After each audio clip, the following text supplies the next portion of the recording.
Hey guys, and welcome to a Nintendo Switch game review on Lonely Mountains Downhill. This is a low poly style mountain biking game.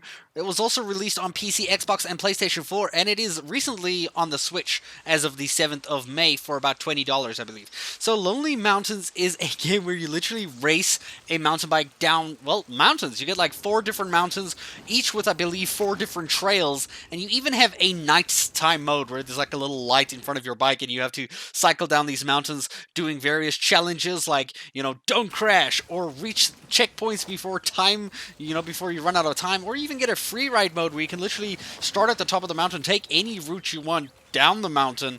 You're just not allowed to crash, so that's a lot harder than that sounds. Free ride mode is a lot harder than it sounds, I swear. But you can also cycle around very peacefully. You can like just explore. There's actually a few kind of challenges that require you to find these resting spots, like these places that are like hidden somewhere in these little trails where you can just kind of like, chill and rest and look at the peaceful kindness. There's like nice trees, there's like nature. It's really relaxing and cool and like ambient. It really makes you feel like you are there, like racing this mountain bike down here, and then you hit a tree and you're like, damn it. Yeah, and probably with some more swear words, because yeah, my run sometimes where I crash a lot, I end up swearing. I'm sure you probably would too. So let's talk about gameplay and controls. So there's two ways of steering your bike. Like, first things first is I thought this was going to be a lot harder than it looks. It's actually a lot easier than it looks. Like in terms of controls, like you actually feel like, oh, it's almost like natural feeling.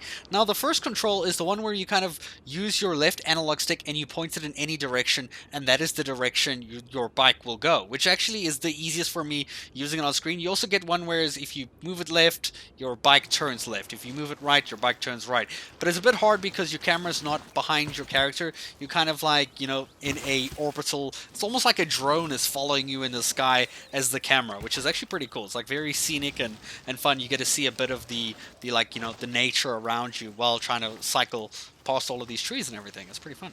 So all in all, the gameplay comes down to the challenges, time trials, crash limits, basically using all these things to unlock new customizations for your bike, colors, or even different bikes, because there are different bike options that you can unlock that all have different stats, like shock durability, meaning like one can like take a higher jump, like, without like you falling off the bike, and some of them make you like really go a lot faster than the others, and some just are more agile and can take corners a lot better. So it's all kind of, it reminds me a little bit of Trials in this regard, but it's more like exploration, and it's Trials but in a very like you control where you want to go kind of vibe, if that makes sense. It's like open world Trials, to be honest. Having a look at the graphics, you can see they are low poly, but somehow it's like simple yet beautiful. Like I every time I'm like, I ride past a waterfall or some trees or like, the weird birds flying around, I'm like, it's so peaceful and relaxing. Like, this is like actually really nice. It's so basic, but like so good. I can't explain it, but whatever they did with the graphics, it's just they somehow nailed it. Like they made it like the perfect kind of way for a game like this. It's really enjoyable.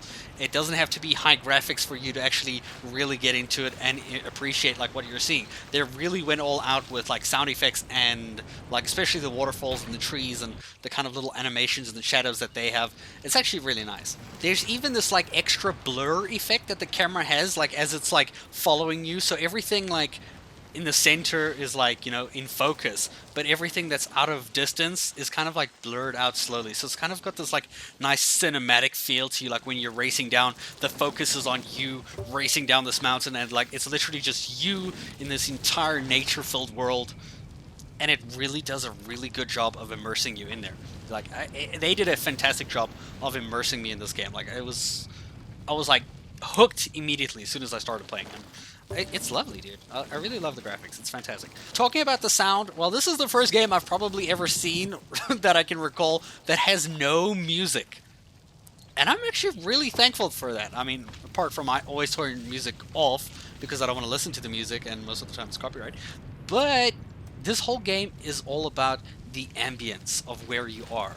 The waterfalls, you can hear the water, you can hear like the wind rustling, the trees, you can hear yourself obviously with your bike, like the treads of the tire hitting the ground, like jumping, crashing obviously. When you hit a checkpoint, it's like the only unnatural sound, to be honest.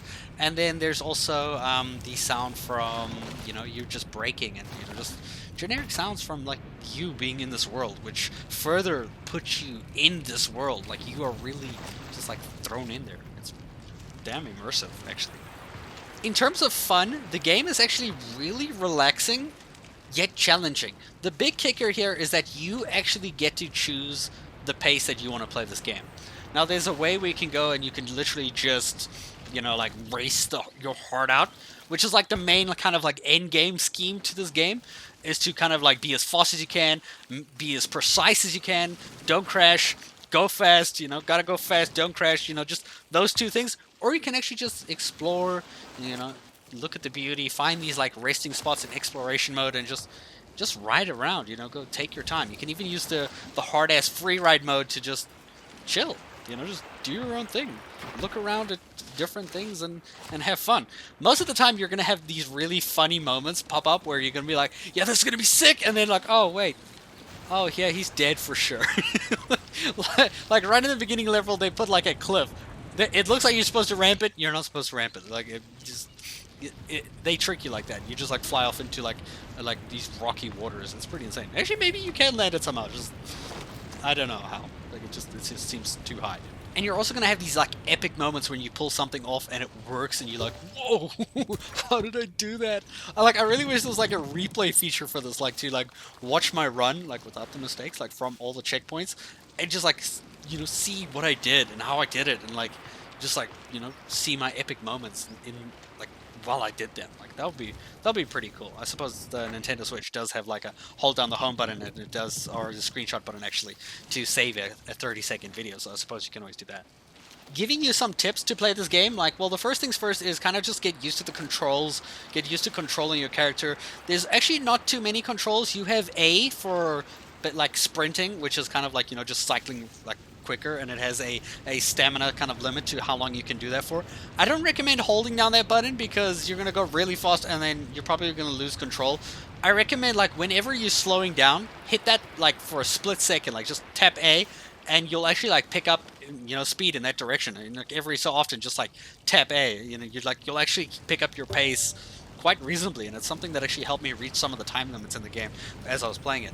And also the brake. The brake is really your friend. So you have accelerate, which is basically a constant speed, which is your trigger at ZR, and if you use ZL, which is your opposite trigger, it basically lets you brake. So braking obviously is really great for slowing your bike down, especially if you're like going down hills, or you're doing a ramp, and as you like ramp in the air and you want to like land your bike like perfectly, holding your brake in, it really helps with that, unless you're trying to build momentum, of course. But like using brake around corners and like quick handbrake turns is really fantastic to like pull off some epic stuff with that. Like a quick like handbrake turn with the brake and then tapping A to sprint, like it's like you didn't lose any speed at all. It's actually really cool, and I recommend this game wholeheartedly. Like I'm going to play this, dude. I'm gonna do myself a favor and I'm gonna try finish all these challenges. I find this game really relaxing and really fun and challenging, and it's something that Trials doesn't have. But it's also like not as difficult as Trials can be. Trials can be really fun, but this has that like exploration, that beautiful kind of world that it's like it feels more open and natural, and that's what I like about it. I really think it's a fun game, and it's definitely worth a shot playing. Yeah, so that's what I have to say about Lonely Mountains Downhill, dudes. I hope you guys enjoyed, and I'll see you guys in a future review video, or just in the future any video, to be honest. Maybe I'll do some challenges on this one. Let's see what I can do in some videos. See you guys.